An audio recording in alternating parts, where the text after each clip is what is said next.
So விவசாயம்னு எடுத்துக்கிட்டாவே வந்து பிரதானமா நிறைய வேலைகள் வந்து பெண்கள் தான் பண்றாங்க விவசாயத்துல. ஆனா வந்து ஒரு விவசாயியோட படம் எதாச்சும் போடுறோம், எங்கேயாச்சும் பாக்குறோம்னா டிவி அட்வர்டைஸ்மெண்ட்லயோ எதுலயோ வந்ததுன்னா அப்படியே ஒரு ஆண் வந்து மீசையை முறுக்கிட்டு அப்படியே இருக்க மாதிரி ஆமா. அப்படின்னு தான் வந்து ஏற்கலை தூக்கிட்டு போற மாதிரி தான் நம்ம காட்டுறோம்.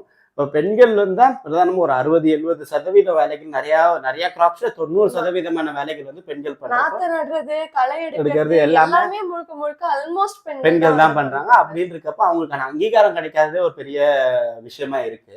2வது வந்து பல ஸ்டடீஸ்ல வந்து என்ன சொல்றதுன்னா, ஆவரேஜ் என்எஸ்எஸோட ஆவரேஜ் ஸ்டடி பொறுத்த வரைக்குமே 20-25% வந்து இன்கம் டிஸ்பாரிட்டி இருக்கு.